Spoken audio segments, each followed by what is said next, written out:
panas bikin lemas, sofa panas sabun ganas. Sofa panas jangan cemas, sofa panas jangan lemas. Oh, sofa panas. Oke. Nah, bro, tamu gue polisi nih. Lu nggak boleh dengerin gue ngobrol sama dia. Siap. Ya, keluar dulu. Izin Pak. Bisa Ini aja nih. rahasia negara nih, rahasia negara. Siap. Ya kan?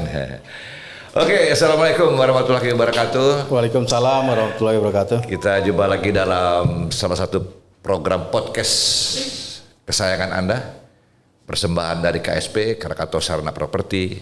Inilah podcast Sofa Panas yang selalu panas. Dan ya, tamu saya sebagai narasumber memang spesial kali ini. Langsung saja ke narasumber, Bapak Inspektur tingkat 1 Polisi Atep Mulyana. Siap, makasih Pak Ari. Assalamualaikum Pak. Waalaikumsalam. Mantap. Gimana Pak? Sehat? Alhamdulillah. Ini ngomong-ngomong agak capek nih kalau saya lihat wajahnya. Kurang tidur apa gimana nih? Perasaannya kurang tidur saya. Kebetulan kalau kegiatan polisi khusus di Cilegon luar biasa Bang. Untuk saat ini dari mulai kita melaksanakan program Kapolri presisi, di samping itu kita juga program kemanusiaan terkait COVID. Sampai saat ini kan kita masih bahu-membahu untuk pencegahan COVID, sehingga kita yang ada di level bawah Polsek Purwakarta yang kita membawahi 6 kelurahan, ya kita terus siang malam untuk selalu menghimbau dan pencegahan, terutama memberikan vaksin untuk kekebalan tubuh masyarakat, khususnya wilayah Purwakarta gitu Bang. Oke. Pak, ngomong-ngomong 6 kelurahan Pak, sebelum lupa tolong dipakai Pak ini. Siap. Aduh. Kan Bapak nggak dengar suara Terkesima saya loh. soalnya kalau taunya di televisi lihat Bang Ari itu program olahraga udah nggak asing lagi. Yang paling saya ingat terus itu iklan Oskadon Oye. Makanya figur beliau itu nggak bakalan lupa. Bisa Mau ketemu di mana ketemu pasti. Aduh, ini ngomong-ngomong Pak, sebagai supaya Anda tahu nih, beliau ini Kapolsek di Cilegon ya? Purwakarta ya? Ya. Oh, Purwakarta bukan Cilegon ya? Ya di bawah hukum Polres Cilegon. Oh begitu, oke. Udah berapa lama Pak menjabat sebagai Kapolsek di Purwakarta termasuk Cilegon ini? Alhamdulillah untuk penjabat Kapolsek Purwakarta sudah 1 tahun 1 bulan. Setahun sebulan. Tapi kalau untuk jadi anggota Polres Cilegon, kita dari 98 sudah di sini. Dulu masih nginduk Polda Jabar. Katanya. Oh dulu Jabar ya? Polda Jabar. Masih belum, terus ganti Banten kan? Ya. Setelah ada pemekaran, jadi Polda Banten. Jadi Polda Banten. Betul. Siap. Enak gak jadi polisi Pak? Nanyanya goblok banget. Harus enak. Karena kita harus mensyukuri. Ini ngomong-ngomong, jalur pendidikan Bapak sampai menjadi Kapolsek itu, kalau boleh saya tahu secara singkat, apa dari Akabri atau dari? Kebetulan kalau kita dari Bintara. Oh Bintara. Bintara jalurnya mungkin untuk jenjang karir untuk masuk perwira itu dari rek. Karena kan kepolisian itu ada yang untuk jalur perwira itu ada yang dari akademi, yaitu Akpol itu, Akademi Kepolisian. Kemudian ada yang dari reguler untuk masuk itu. Kalau Akpol itu kan di Semarang. Kemudian untuk sekarang di Semarang ya? Ya di Semarang. Bukan Sukabumi ya? Sukabumi untuk sekarang gitu kan. Dulu Sukabumi kan? Dulu di Sukabumi. Zamannya mungkin yang Kapolri yang dulu di Sukabumi. Oh pindah ke Semarang ya? Ya sekarang untuk terpisah, jadi untuk perwira yang di Sukabumi. Oke, jadi Bapak melalui proses pendidikan Bintara ya? Bintara ya. Itu topnya bisa sampai kemana Pak?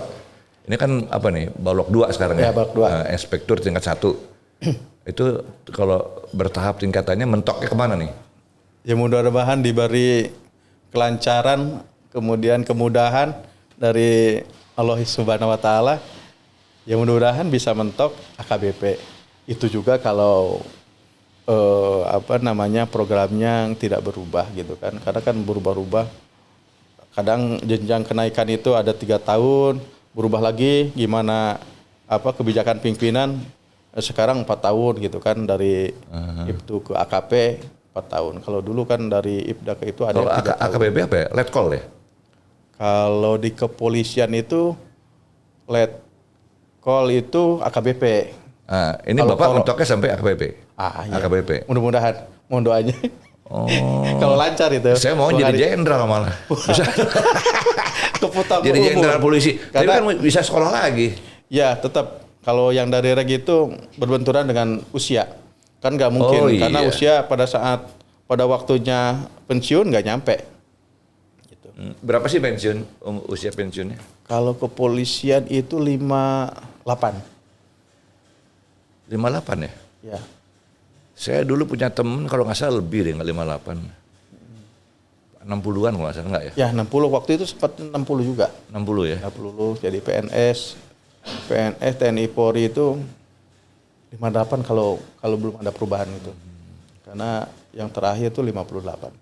Nah, sekarang gini Pak. Ini pertanyaan agak sensitif tapi mudah-mudahan sih Pak Mulyana bisa jawab. Santai aja Pak. Kalau selagi bisa dijawab. Agak menggelitik gitu. Sekarang banyak orang pengen jadi polisi. Kenapa sih? Ya mungkin ada beberapa hal nih faktor. Emang lapangan pekerjaan. Ya contohnya kayak Bapak aja deh, Pak Mulyana nih. Kenapa pengen jadi polisi gitu loh? Kalau di kampung saya itu, karena kakek juga dulu dari tentara, jadi anaknya lapangan kerjaan sulit. Terus harus benar-benar, dulu kan dari dari Bintara itu cukup SMA langsung daftar polisi. Karena kan dulu masih sedikit ya untuk antusias mendaftarkan jadi anggota kepolisian itu ataupun anggota TNI itu masih sedikit. Akhirnya yang jalur mudah cepat kerja ya jalur masuk polisi gitu kan. Gitu ya? Yang penting badan sehat, kita kemampuannya tekad kuat, kemudian ada dorongan faktor dari orang tua untuk kalau dulu kan mau kuliah itu terbentur biaya. Contohnya kalau orang-orang dulu pasti keluarganya besar, anaknya banyak. Gitu. Makanya kalau banyak anak banyak rezeki katanya. Iya. Saya banyak anak pusing yang paling gampang daftar polisi sampai tentara. Yang penting kan dulu badan sehat. Terus kalau masalah pengetahuan kan orang tua dulu tuh keras kalau ngejar. Kita ranking ketiga aja bukan ranking namanya itu nomor. Ingat ibu saya ngajarin gitu keras. Kalau ngajarin anak tuh kalau belum nangis pakai pentungan itu, kalau PR nggak dikerjain itu sama kayak gitu. Gitu ya. Makanya alhamdulillah dia di keluarga mungkin saya yang paling bodoh. Karena paling bodoh dibilang bodoh itu nggak pernah masuk. Paling bodoh juga nggak jadi kapolsek kok. Nggak gampang lu jadi kapolsek. Kalau untuk pelajaran itu ranking ketiga tidak bilang bukan ranking gitu. Pak Mulyana suka merendahkan diri. Enggak, karena kalau kakak-kakak yang lain itu minimal masuk beasiswa gitu kan. Nah, kita belum pernah ranking ke-1 tapi ranking ke-3 dibilang bodoh gitu. Makanya gitu ya? Tekad dengan itu ya karena kakek tentara terus mengarahkan harus masuk polisi, masuk angkatan udara, angkatan laut gitu kan. Jadi kakek yang ngarahin dulu. Jadi kalau gitu Bapak berseragam ini ada faktor turunan ya? Alhamdulillah sih. Ya kan? Ada yang hijau, ada yang coklat gitu. Ada coklat. Yang belum ada yaitu angkatan udara. Oh, yang biru belum ada ya? Ya, belum. Tapi ini biru kursinya. Untung udah duduk di kursi biru ini. Tapi panas pokoknya nih. Ini panas, ada kompornya bawahnya soalnya. Iya. Jadi Pak. grogi juga sebenarnya mah ketemu artis senior ini. Enggak, sekolah saya artis tuh arisan pakai petis. Ya bang, ya bang. Pak Mulyana, asli Jawa Barat ya? Asli Jawa Barat. Kalau namanya juga kan Atep Mulyana. Atep Mulyana. Kayak Kalau pemain Mulyono Persib ya? kayak- Pemain Persib Bandung ada ya? Atep Mulyana. Kalau Mulyono pasti Jawa Tengah. Jawa, kalau Mulyana Jawa Tengah ya. Mulyana. Tiasa tuh Sundanya. Biasa Sunda. Tiasa Sundanya. Waduh mantap dong. Kita jangan ngomong Sunda, pada nggak ngerti lagi. Gini, ya masyarakat tuh kan macam-macam tuh penerimaannya, khususnya kepada anggota polisi ya. Banyak suara-suara sumbang mengenai polisi gitu, itu sempat mengganggu karir Bapak nggak, atau Bapak pribadi sempat terganggu nggak, bisa tidur jadi susah kok jadi begini ya. Banyak orang nggak suka sama polisi gitu misalnya. Ada nggak Pak saat-saat Bapak ngerasa begitulah? Ya kalau untuk saat ini kan ya emang dari pimpinan kita juga harus kita harus untuk zaman sekarang ini gitu kan. Kalau dulu mah kan ada yang jelekin polisi langsung gitu Iya. kan. Kalau zaman dulu lain lah, Iya, zaman dulu. Kalau sekarang ya emang harus terbuka gitu kan. Iya, maksud Kita saya harus profesional. Dengan keterbukaan sekarang kan, wah masyarakat ngomong seenaknya gitu loh. Makanya kita dituntut sama pimpinan jangan alergi terkait kritikan. Karena kritikan itu kan salah satu masukan untuk memperbaiki kinerja kita ke depan. Kalau kita nggak mau dikritik, sementara kinerja kita nggak baik, ya, makanya itu kan salah satu sarana untuk memperbaiki kinerja Polri ke depan supaya lebih baik lagi. Bapak sebut sebagai kritikan-kritikan kan kepada polisi. Kalau saya bilang bukan kritik Pak, kadang-kadang ada yang kelewatan, lebih dari kritik tuh. Itu pimpinan Kapolri atau mungkin atasan Bapak itu sudah ini ya, sudah menginformasikan kepada anggota bahwa hal-hal itu sebagai konsekuensi menjadi polisi ya. Ya, Menurut Bapak pribadi lah sekarang itu gimana? Bapak kan pasti sering tuh ngadepin sering. kritik-kritik yang sifatnya kalau anak sekarang bilang lebay katanya. Ya, karena emang tuntutan zamannya dulu lihat polisi aja takut ya. Iya. Takut sekarang. Kalau dulu sih ya Pak, aduh. Ya takut. Lihat Sekarang baju mah seragam aja udah diem kita. mungkin ditilang sama polisi di jalan juga kan ada yang ngajak ribut gitu kan. Iya. Itu bukti emang. Itu saya kalau dilihat di handphone tuh pada ngelawan sama polisi. Iya. Iya kan? Jangankan kita institusi kepolisian yang maki-maki kepala negara aja jelas-jelas terang-terangan. Gitu Dan ya. gitu. Apalagi kita ya mungkin sebagai namanya alat negara ataupun pelayan masyarakat, ya kita harus melayanin. Jadi Ya, konsep mengayomi itu benar-benar iya, ya. konsep mengayomi itu yang benar-benar harus diterapkan gitu kan. Kalau dulu kan kita harus dilayanin gitu kan. Sekarang emang kita harus melayani masyarakat gitu. Apapun resikonya ya. Apapun resikonya, kita harus melayani.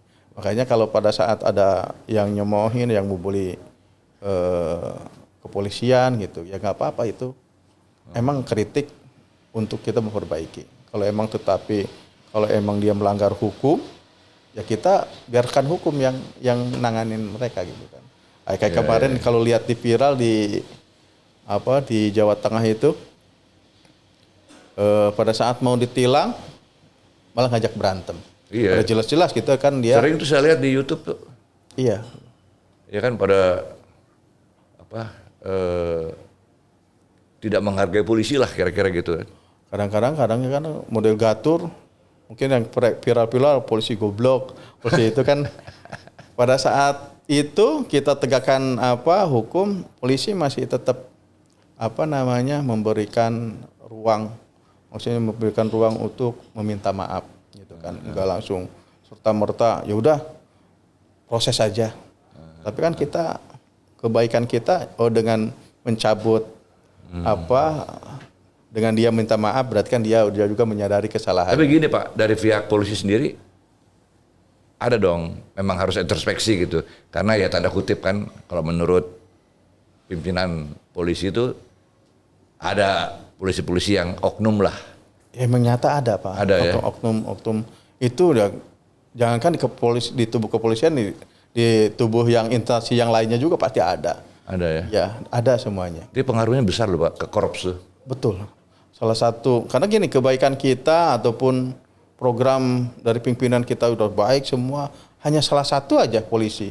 Walaupun bukan polisi di sini gitu. Contohnya ada yang di luar daerah gitu yang jauh, terpencil.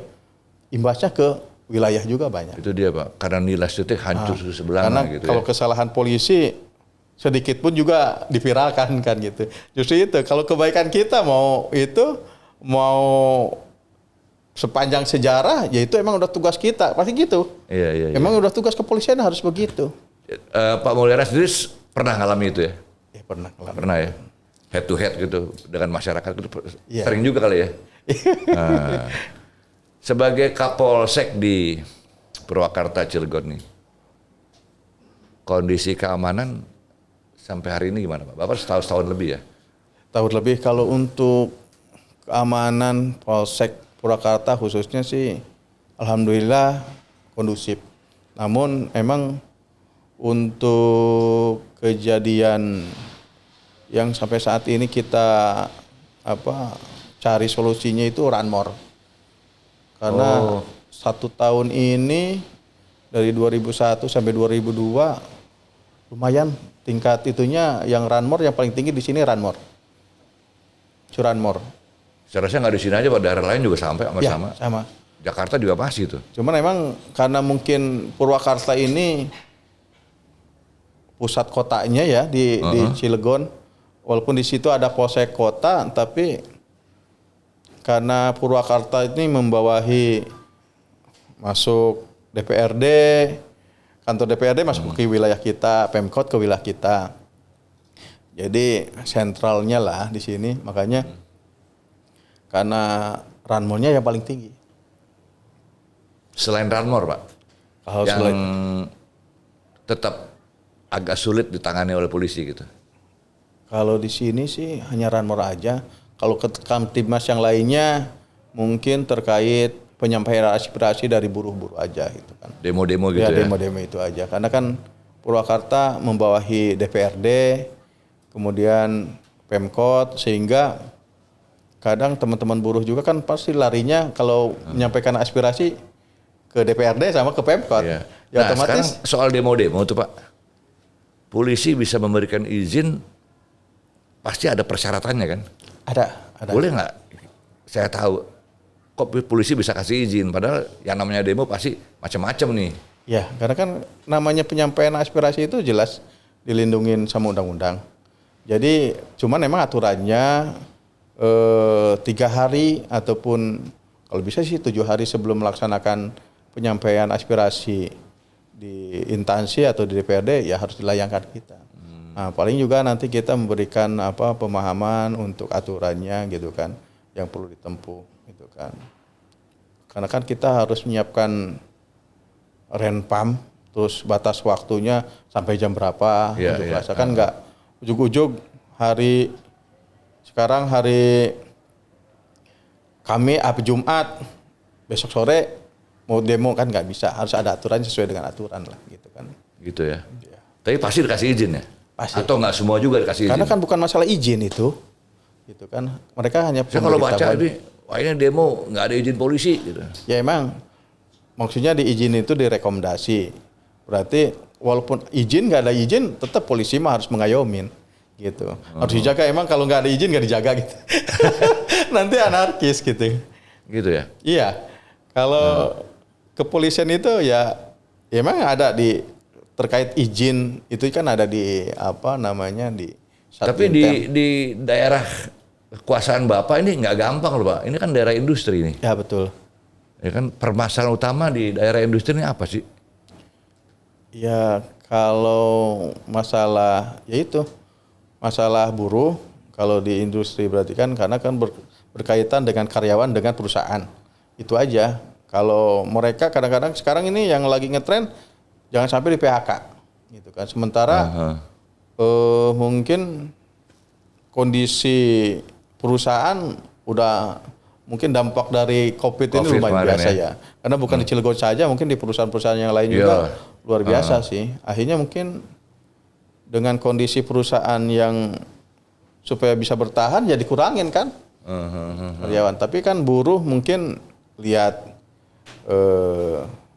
aturan, mungkin kan dia udah kadang-kadang buruh sini udah pintar-pintar semua itu untuk mengkaji terkait undang-undang tenaga kerja itu udah. Pak Mulyana, kepolisian itu bisa nggak membedakan ini sebuah gerakan aspirasi yang ada unsur politisnya, ada unsur agama, atau unsur sosial. Itu polisi udah bisa mencium belum? Udah bisa mencium. Udah bisa mencium. Karena kan di kepolisian kan ada fungsi intelijen yang ngikutin arah unjuk rasa ini kemana gitu. Ya. Kan kita tahu permasalahannya ini yang diangkat apa, gitu kan? Diangkat contohnya ini ada yang nunggangin enggak? Jadi sudah ada antisipasi. Ya harus lah, karena kan kita harus model intelijen itu harus harus tahu sih ini pokok permasalahannya apa sih itunya, dan memberikan kepimpinan gambaran seperti apa. Itu apa ini pure terkait unjuk rasa UMK contohnya ya kan untuk gaji atau UMK atau ada yang dinunggangin, kita udah tahu pasti. Kalau di daerah industri gini kriminalitas gimana Pak? Kriminalitas ya lumayan juga sih. Lumayan juga soalnya sih. Daerah industri, pabrik semua sih ini. Iya. Iya kan? Yang paling rawan apa Pak dari sekian banyak hal-hal yang berbau kriminal tuh? Kalau untuk Purwakarta khususnya sih yang rawan ya, karena kan kalau Purwakarta hanya para direkturnya aja yang tidur di wilayah Purwakarta. Kalau pabriknya masuknya ke Polsek Ciwandan sama Pulau Merak gitu. Oh gitu. Iya. Kalau di sini mah bos-bosnya aja. Kalau Cilegon sama juga. Kalau kita tapi kan Cilegon ada pabrik-pabrik tuh. Purwakarta enggak. Hanya KSP aja ini. Iya benar. Nah maksud saya kan segitu banyak orang buruh-buruh gitu kan. Iya. Apalagi begal kan sekarang lagi tren banget tuh di mana-mana begal-begal tuh. Kalau begal-begal sih khususnya Purwakarta nggak ada ya. Nggak ada, paling juga yang rawan di sini selain ini tawuran anak sekolah aja, karena wilayah Purwakarta ada SMA sama STM. Pusatnya pendidikan itu ada di Purwakarta. Itu aja yang rawannya itu. Ya ada perguruan tinggi juga kan di sini di Cilegon kan. Iya. Bapak sebagai polisi, pengayom masyarakat, pelindung masyarakat, melayani gitu kan. Konsepnya kan gitu polisi. Yep. Ngelihat anak muda sekarang kayak apa Pak? Kalau ya kayaknya miris.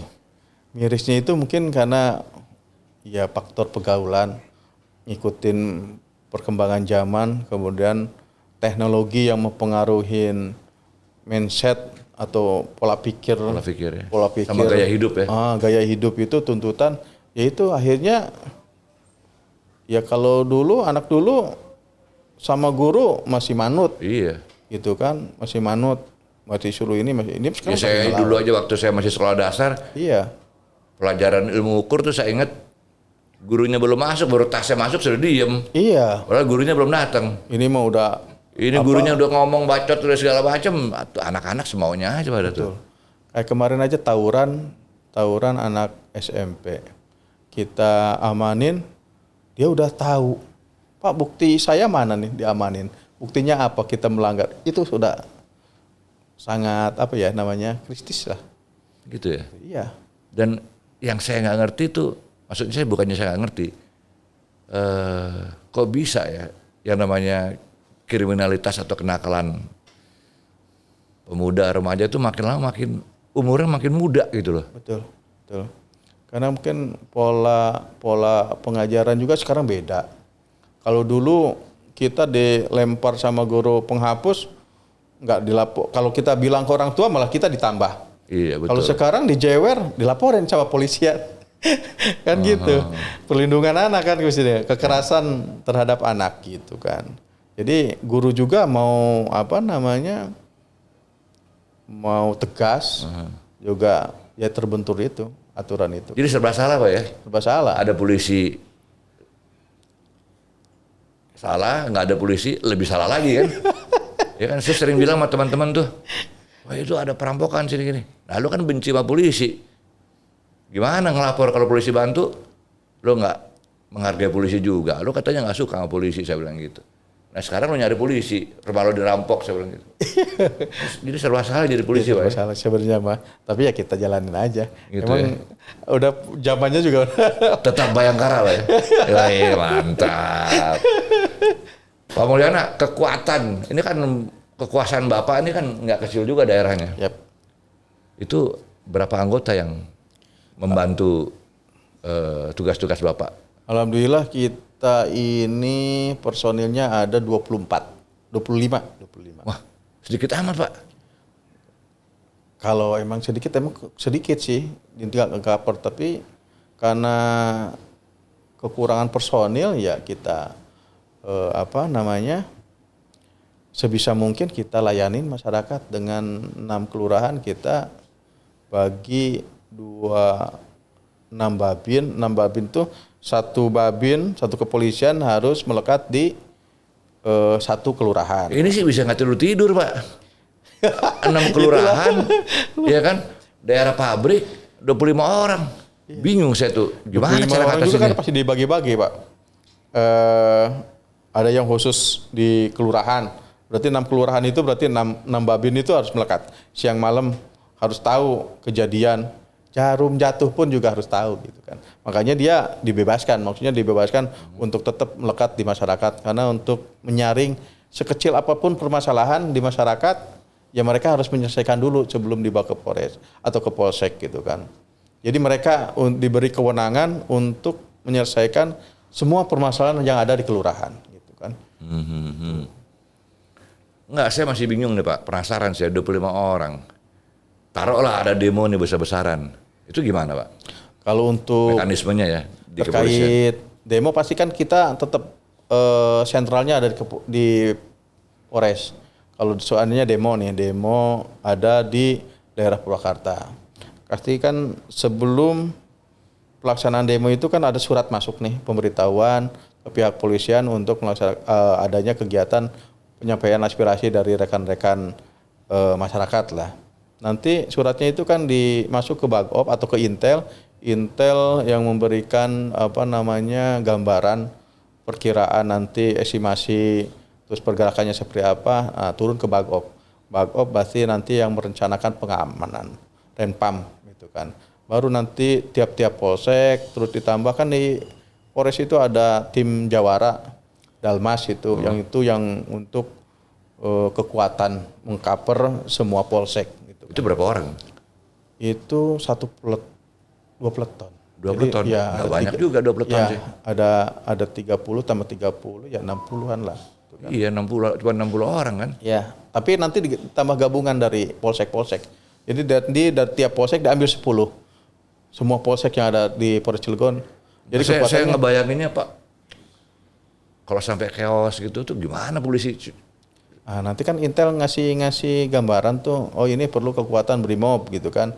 Ada perlu kekuatan tambahan lagi dari Dalmas Polda. Dalmas Polda kan banyak juga. Bisa 100-200 itu ada di Polda Banten. Itu udah standby. Mengcover semua Polres gitu kan. Jadi untuk pengamanan Nusantara nih, polisi masih perlu tambahan anggota ya? Betul, sangat kurang sebenarnya kan Polres Cilegon juga masih banyak karena kekurangan di tiap-tiap fungsi juga masih kurang. Gitu ya? Iya. Padahal saya kalau lihat di medsos wah pendaftaran anggota polisi TNI, wah sering banget tuh. Iya sering, karena kayak kebutuhannya masih yang daftar banyak, yang pensiun juga banyak. Gitu ya? Iyalah, berbanding lah, gitu kan. Yang pensiun banyak, yang masuk pajak, akhirnya enggak gitu. Tapi kan yang pensiun Sama aja kan pada saat masuk kepolisian contohnya kelahiran saya 78 kan banyak tuh. Satu seangkatan itu berarti kan contohnya dari Polda Jabar waktu itu 400 angkatan saya 400. pensiun. Bukan yang pada saat daftar itu Yang di Polda daftar, Jabar. ya. 400 itu kan pasti nggak bakalan jauh beda kelahirannya itu. 78, 77, 76 gitu kan. Pada saat pensiun bedanya 1 bulan doang gitu kan. Pasti serentak tambah seluruh Indonesia. Gitu. Pasti yang daftar juga banyak, yang pensiun juga pasti banyak. Pak, maaf nih. Dulu sih saya dengar, bukan saya dengar, saya tahu lah. Kesejahteraannya nggak bagus. Polisi, TNI gitu kan. Sekarang katanya makin baik. Alhamdulillah. Boleh saya tahu Pak? Semakin baiknya itu seperti apa sih gitu? Kalau mungkin Yang dulu nggak ada, sekarang ada misalnya. Kesejahteraannya semakin sini makin baik kan. Kalau dulu kan mungkin tidak ada dulu nggak ada gaji kita 13 gitu kan.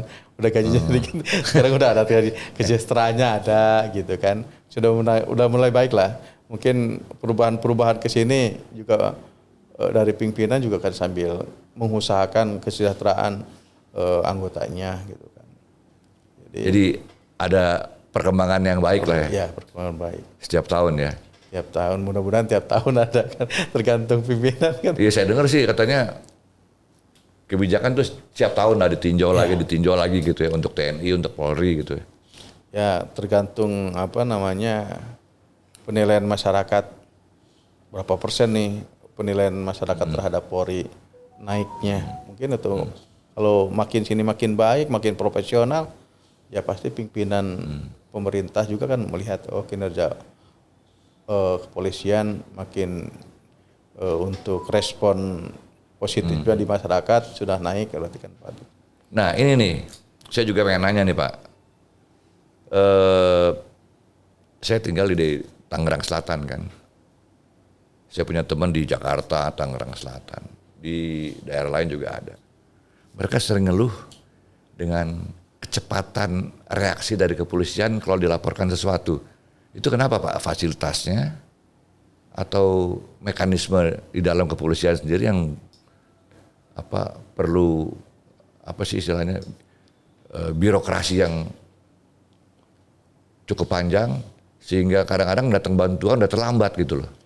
Oh, kalau laporannya terkait apa dulu nih? Kalau seandainya ada Yang saya sering tahu sih kalau kriminal, ada pernah tetangga saya juga untuk KDRT itu sampai mau bunuh-bunuhan itu udah diberesin sama warga, polisinya baru datang. kadang itu laporan ya ada aja sih ya kalau gitu, ada aja sih kayak, tapi biasanya laporan mau ini pasti polisi datang gitu kan. Cuma Ya, kalau datang Pak, tapi mohon maaf nih Pak, yang saya ingin tahu setiap laporan masuk itu berapa lama sih mekanisme di dalam tuh? seharusnya mah cepat pada saat, tapi kalau biasanya kalau melalui by phone kita itu mengecek dulu kebenarannya seperti apa. Tapi kalau si pelapor datang langsung ke polisian dengan ini langsung direspon. Gitu ya? Langsung direspon. Tapi karena kalau kita nih 110, kadang ada yang iseng-iseng itu laporan itu kan. Itu iseng. Kita kan melihat dulu menelusuri. Tapi kalau sekarang udah alatnya udah canggih, jika kalau yang iseng itu udah kelihatan. Gitu ya? Udah kelihatan. Oh ini udah ada alat ya bisa. Udah kawasin karena kan di komputer langsung muncul nomor sekian. Kalau dulu telepon genggam itu banyak yang iseng, Pak ada perampokan di sini. Ternyata kadang pencet doang tutupin lagi gitu. Tapi kalau datang ke mengadu ke kantor polisi ya bisa kita layani dengan Harus cepat kan? harus cepat itu laporannya. Karena kan ada unit itu reaksi cepat ya? Ya, karena di tiap-tiap Polres itu kan ada tim yang benar-benar tim lapangan. Pada saat laporan mereka kan udah ada di lapangan tuh. pada saat nanti SPK melaporkan bahwa ada kejadian itu udah langsung bergerak gitu kan. Gitu ya. Kecuali Nah kalau mengenai fasilitasnya Pak, misalnya kendaraan untuk operasional nih, senjata. Karena saya lihat berapa kali datang polisi ke tempat-tempat yang terjadi hal-hal yang sifatnya kriminal, nggak bawa senjata tuh katanya nggak boleh.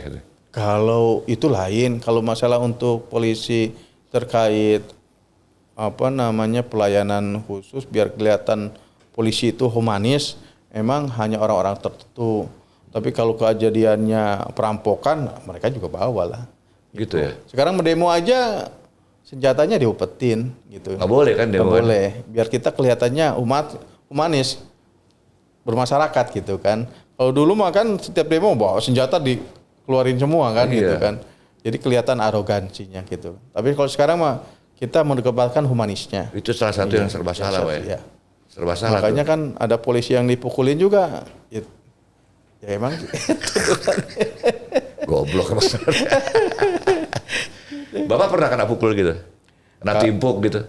kalau kena timpuk saya pernah waktu yang bener nih. Waktu dulu aja. Dulu waktu di Dalmas kan kita juga di Dalmas pernah. Pengendalian masyarakat tuh? Iya. Pengendali Pernah masyarakat. kena timpuk Pak? Dulu di sini kan pernah ada namanya semacam kalau lumayan lah Jawara itu kan dulu di sini menguasai sebelum ini.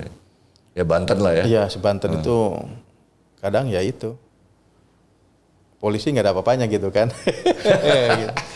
Nggak apa-apanya di sini pengaruhnya besar tapi mungkin perkembangan zaman akhirnya alhamdulillah polisi masih dihargai. Ngadepin satu situasional kayak begitu misalnya kayak wah di daerah ini jawara-jawaranya nih berkuasa gitu.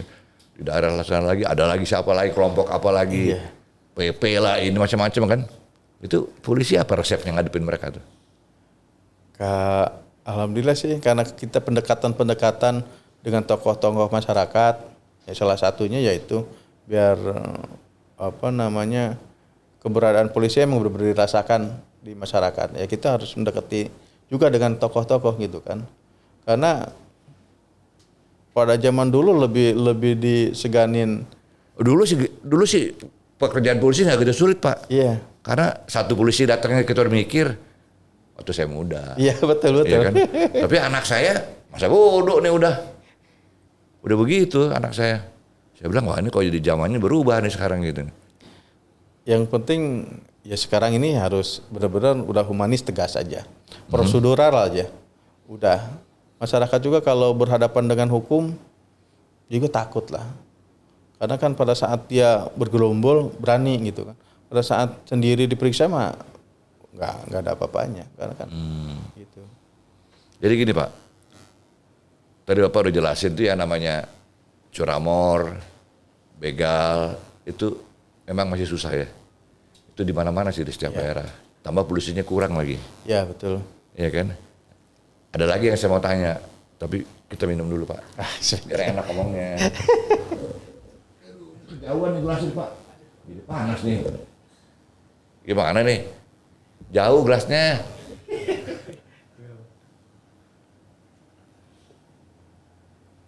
Aduh. Pak, gini Pak. Ini juga yang nggak kelar-kelar nih selain begal, curanmor apa segala macam. Itu soal narkoba gimana sih? Bandar apa segala. Kayaknya nggak kelar-kelar juga tuh.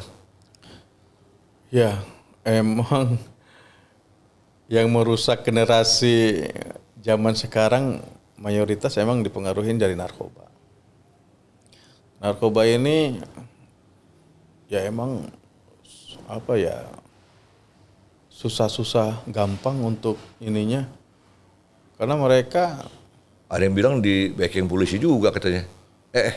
ya ada aja oknum ada aja. Ada aja. Oknum di tiap instansi mau di kepolisian, mau di BNN, mau di itu pasti ada aja oknum. Karena oknum. Maaf nih saya nanya nih Pak. Ya. Mumpung ada Pak polisi di sini, saya tanya aja langsung bener apa enggak nih gitu kan. Siap. Ya kan? Orang-orang bilang gimana mau beres? Wah, ya ada yang di belakangnya siapa dulu kayak gitulah. Ya. Tapi pimpinan ya oknum ada. Itu pun pimpinan juga kan kebijakannya lebih tegas.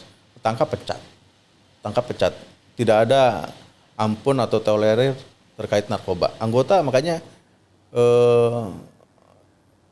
dengan kebijakan ataupun ketegasan dari pimpinan kita, ya sedikit jerah lah, karena udah bukti positif, diperingatkan 2 kali, pecat. Gitu. Kalau ketahuan. Kalau nggak ketahuan ya pasti bebas aja, karena kan berawal penegakan hukum atau sanksi harus ketahuan dulu, gitu kan? Karena pasti oknum atau mindset polisi kan beda-beda. Gitu ya. Bapak pernah dengar nggak?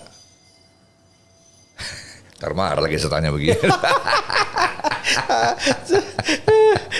Lagi bisa dijawab ya jawab. Nih ada, saya nggak tahu bener apa enggak. Temen atau orang warga di rumah juga begitu. Lu, umur berapa? Jadi polisi lu enak, cepat kaya. Hah? Saya mikir jadi polisi cepat kaya. Pernah nggak Pak dengar begitu? Waduh, belum pernah. Bisa aja.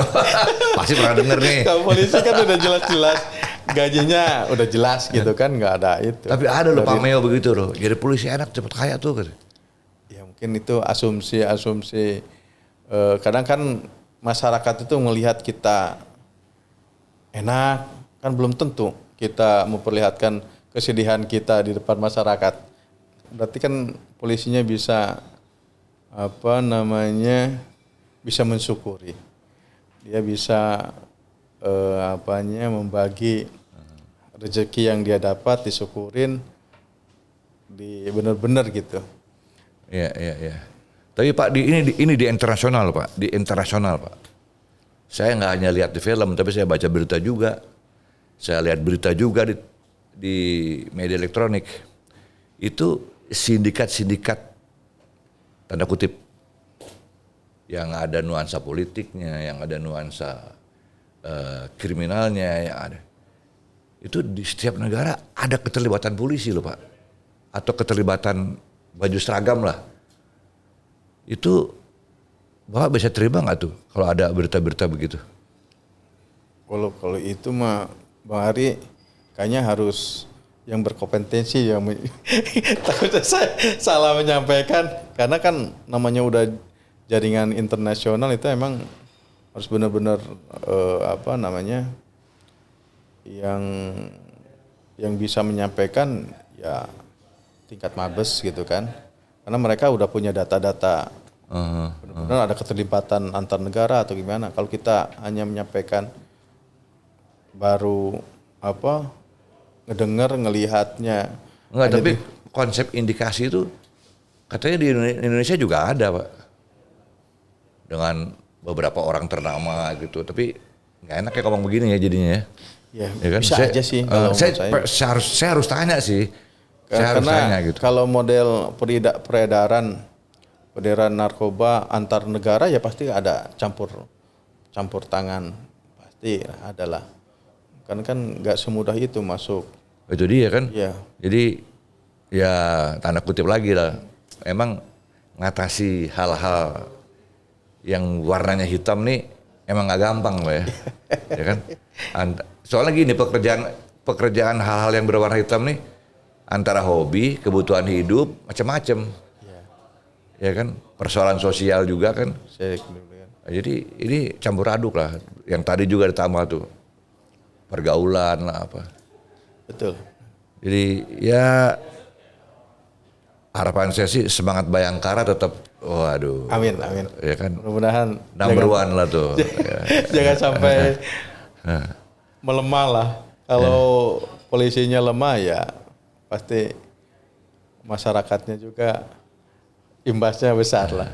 Kalau kita penegakan hukumnya lemah, ya pasti kriminalitas juga makin meningkat. Ya. Kalau kita udah tidak semangat, waduh, mau jadi apa nanti? Jadi intinya sebetulnya polisi nggak bisa kerja sendiri ya, harus dibantu masyarakat juga. Harus dibantu. Harus ada sangat besar peran serta masyarakat di tubuh kepolisian itu sangat besar, karena kan kita mau ngungkap ranmor aja kalau tidak ada bantuan dari masyarakat tidak akan nggak mungkin gitu. Kalau kita bekerja, contohnya booster kita polsek apalagi terbatas. Ada penyidik, penyelidik gitu kan.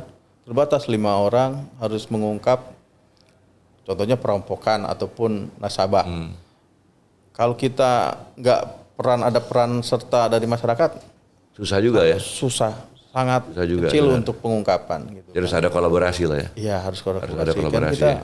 setiap terjun ke masyarakat baik himbauan ataupun silaturahmi ya salah satunya kita harus mengajak juga tingkat RT, masyarakat, tokoh pemuda untuk memberikan informasi sekecil apapun kan itu sangat berguna Boki untuk pengungkapan. Nah, Pak Mulyana, dengan segudang masalah yang ada di masyarakat, polisi tetap harus berdiri tegak. Apa konsep Bapak untuk menjaga tetap kebugaran nih, supaya tetap bisa bertugas dengan maksimal gitu kan? Misalnya olahraga atau makan yang diatur atau gizi atau Bapak apa kira-kira? Hobinya lah. Kalau alhamdulillah sih untuk Polsek juga ada program olahraga sepedahan, kemudian di kantor juga ada tenis. Jadi setiap Jumat kalau kita nggak ada kegiatan baik kegiatan unjuk rasa ataupun kegiatan yang lainnya, kita menyempatkan diri untuk olahraga dengan bersama-sama dengan anggota. Kadang untuk kita manggil juga untuk senam aerobik di kantor. Oh, di kantor ya. Yang di sela-sela kesibukan, kebetulan emang pimpinan kita juga senang olahraga, Pak Kapolres itu. Dia di samping setiap Sabtu dan Minggu goes, ada jadwal olahraga juga, sepak bola. Tapi goes sepedanya mahal loh Pak. Nggak mesti yang sepeda mahal. Yang penting kan tekad kita aja. Kalau yang sepeda yang standar tapi kekuatan kitanya sehat boleh sama aja. Sama aja ya. Sekarang mahal kalau kitanya malas sama aja enggak. Bener juga. Sepeda mahal tapi kitanya malas nggak ada ini sama aja. Ya. Kebetulan kan kalau Pak Kapolres ini senang olahraga. Jadi ada semacam program pertandingan bola perwira Polres dengan Polsek bertanding. Jadi setiap Jumat sore itu ada gitu kan. Iya. Jadi kita bugar lah, insya Allah sehat. Gitu ya. Dengan tambah pola makan. Pola makan ya. Pola makan. Tapi kadang polisi mah nggak terpola juga sih. Kalau kita begadang malam lapar, Ngemil juga ya. ngemil juga. Kadang ngimbangin nasi goreng ya rusak lah badan.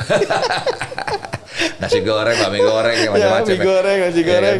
Ya itulah. Belum yang gorengan-gorengan tuh, aduh. Goreng-gorengan. Kalau apalagi masyarakat Indonesia bagian sini kalau nggak ada gorengan kan kurang afdol. Jadi gorengan itu jadi makanan favorit. Tapi Dan intinya utama, sampai hari ini Bapak tetap fit ya. insya Allah Dan anggota juga harus fit ya. harus fit. Lihat komandannya fit, anggota harus fit dong. Karena tugas makin kesini makin berat, makin banyak juga. Karaoke nggak?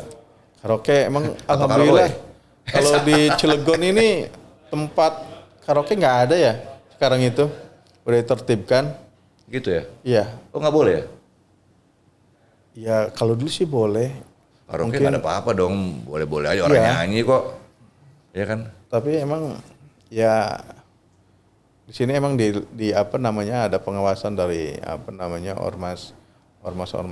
Ya ini ya saya nggak berani komentar lah soal itu. Ya, makanya- ada daerah-daerah yang tanda kutip lah. Ya. Kalau saya pikir-pikir, akhirnya jawaban saya begini, ayah wae, gitu loh. Makanya kita juga kan ngimbangin daripada jadi konflik sosial di masyarakat.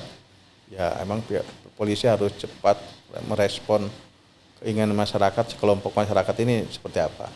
Gitu kan kalau emang kita ambil alih tutup ya tutup gitu. Kita bersinergi dengan pemerintah Kota Cilegon, kebijakannya seperti apa ya kita harus harus bersinergi. Kebijakan pemerintah harus begini ya kita harus dukung. Lagi untuk kemaslahatan masyarakat, ada respon dari masyarakat seperti ini, di tanggapannya pemerintah kota seperti apa, khususnya Pemda, karena kan ada kebijakan izin enggaknya dari Pemda.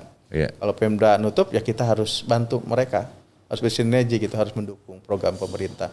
Intinya Pemda, kepolisian dengan instansi lain ya. Ya dengan sosialis segenap itu. TNI juga masuk ya? Ya. Masuk kan? Harus sinergi gitu. Kalau emang ada pihak-pihak terkait yang tidak berkehendak untuk itu ya kita. Ya semoga Bapak betahlah berseragam ini. Amin, amin. Harus. Soalnya programnya banyak banget nih. Harus. Saya aja masih banyak yang saya mau tanyain. Siap. Tapi waktunya habis Pak. Aduh. Terima kasih. Maksudnya bentar lagi kita mesti menghadap nih. Waduh. Udah Jumat tadi. Ini Pak, barangkali Pak Mulyana ada pesan-pesan yang mau disampaikan ke masyarakat atau ke anggota supaya keadaan menjadi semakin baik. Silakan Pak. Mungkin pesan ke anggota, ya kita harus bangga dengan seragam ini. Kita gak usah pamrih. Kita harus tetap melayani masyarakat dengan sepenuh hati, gitu kan. Jangan, karena kita dibesarkan, kita tekad awal masuk polisi emang harus benar-benar mengabdi kepada masyarakat, gitu kan. Kemudian untuk